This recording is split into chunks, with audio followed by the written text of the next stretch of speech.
Welcome. इस lecture में हम लोग height and distance concept discuss करेंगे। हाइट एंड डिस्टेंस में हम लोगों ने पहले जो ट्रिग्नोमेट्रिक रेशियो और आइडेंटिटीज ऑलरेडी देखा हुआ है, रेशियोज एंड आइडेंटिटी, उसका यूज करके और या तो हाइट निकालते हैं या डिस्टेंस निकालते हैं, इसलिए इसका नाम हाइट एंड डिस्टेंस है। देखिए, बहुत समय हाइट या डिस्टेंस निकालना आसान नहीं होता, बहुत डिफ़िकल्ट होता है, मुश्किल होता है। अगर हम ट्रिग्नोमेट्रिक के कॉन्सेप्ट को यूज करें तो वैसे केसेस में बहुत आसानी से ये सब निकाला जा सकता है। जैसे मान लीजिए कोई पहाड़ का हाइट निकालना है तो उसको मेजर करते हुए जाना अपने आप में बहुत कम्बरसम होता है,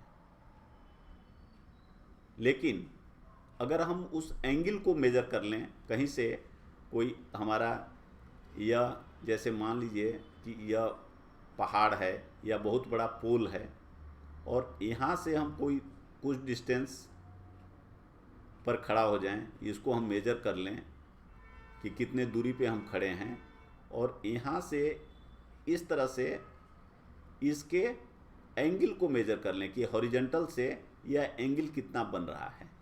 तो अगर हम यह जानते हैं यह 90 डिग्री जो होता है और यह हमें डिस्टेंस मेजरमेंट है पता है, तो यह हाइट ऑटोमेटिक निकल गया। तो इस तरह का यूज करके और हम लोग बहुत सारे प्रैक्टिकल लाइफ में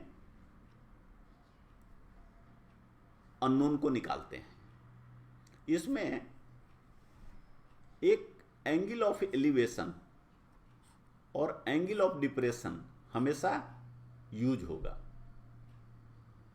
तो एलिवेशन का मतलब होता है ऊपर उठाना, और डिप्रेशन मतलब नीचे की ओर देखना। जब आप नीचे देखते हैं मतलब डिप्रेशन, एंगल जो बनेगा एंगल ऑफ डिप्रेशन होगा। ऊपर देखेंगे तो एंगल ऑफ एलिवेशन होगा। तो जैसे यहाँ देखें, समझें, मान लीजिए यह कोई आदमी है, यह खड़ा है, इसका आई इस लेवल पे है, तो तीन पॉसिबिलिटी हो सकता है। या तो यह बिल्कुल सामने देख रहा है, ऊपर नीचे नहीं देखकर बिल्कुल सामने देख रहा है, तो यह जो लाइन होगा जिसमें वो देख रहा है इसको होराइजन बोलते हैं। होराइजन, हॉरिजॉन्टल भी बोलते हैं, हॉरिजॉन्टल देख रहा है। अगर यह ऊपर देख रहा है यह, तो ये जो हॉरिजॉन्टल है इससे यह लाइन कुछ एंगल बनाएगा। इस एंगल को यहाँ हमने अल्फा लिखा है, इसको एंगल ऑफ एलिवेशन बोलते हैं, एंगल ऑफ एलिवेशन। और अगर यही आदमी ऊपर नहीं देखकर मान लीजिए नीचे देख रहा है, यहाँ कोई चीज़ पड़ा हुआ है ग्राउंड पे, उसको देख रहा है, तो अगेन हॉरिजॉन्टल से कुछ एंगल बनेगा। यह हॉरिजॉन्टल है, इससे यह एंगल बनेगा। इस एंगल को हमने बीटा लिखा है, इसको एंगल ऑफ डिप्रेशन बोलते हैं। और यह एंगल ऑफ डिप्रेशन इस एंगल के बराबर होगा जो हॉरिजॉन्टल से यह लाइन बनाएगा, क्योंकि यह भी हॉरिजॉन्टल है और यह भी हॉरिजॉन्टल है। तो इस तरीके से एंगल ऑफ एलिवेशन या एंगल ऑफ डिप्रेशन मेजर करके बहुत सारे जगहों पे प्रैक्टिकल लाइफ में डिस्टेंस का कैलकुलेशन होता है, इसलिए इसको, या हाइट का होता है, इसलिए इसको हाइट एंड डिस्टेंस का प्रॉब्लम कहते हैं। आइए हम लोग एग्जाम्पल देखते हैं। कह रहा है the angle of elevation of an aeroplane from A point on the ground is 60 degree. मान लीजिए यह ग्राउंड पे कोई पॉइंट है और यहाँ पर कोई एरोप्लेन है, तो इसका जो एंगल ऑफ एलिवेशन है जो ऊपर देख रहा है यह 60 डिग्री है। आफ्टर 15 सेकेंड, अब यहाँ से जो प्लेन है वो चल के यहाँ पे आ गया 15 सेकेंड में। और इसका एंगल ऑफ एलिवेशन स्वाभाविक रूप से, अब अगर इसी पॉइंट से आप देखिएगा तो ये यहाँ का जो एंगल होगा, यह एंगल पहले वाले एंगल से कम हो जाएगा, तो 60 से बदल के 30 हो गया। If aeroplane is flying at a height of 1500 into √3 metre, ये हाइट दिया हुआ है, उसी हाइट पे वो फ्लाई कर रहा है, चाहे पॉइंट सी पे हो या डी पे हो। Find the speed of the plane, तो स्पीड ऑफ द प्लेन आपको निकालना है।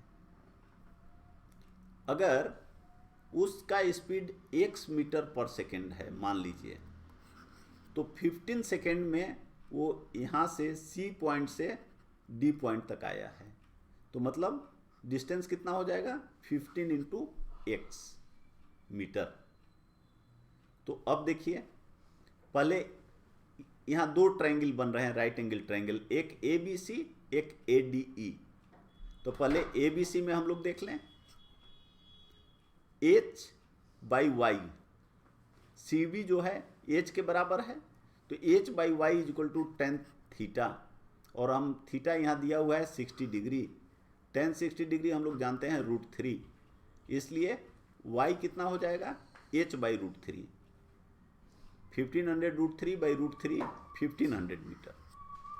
उसी तरह अब ADE में h/AB + BE, AB y है और BE 15x है, = tan 30 डिग्री 1/√3। वैल्यू रख दीजिए, h का दिया हुआ है, y का वैल्यू यहाँ से रखिए जो ऊपर आपने कैलकुलेट किया, प्लस 15x = 1/√3, क्रॉस मल्टीप्लीकेशन करके और इसको सोल्व कर दें तो x = आ गया 200 मीटर पर सेकेंड। ये हमारा आंसर हुआ। थैंक्स।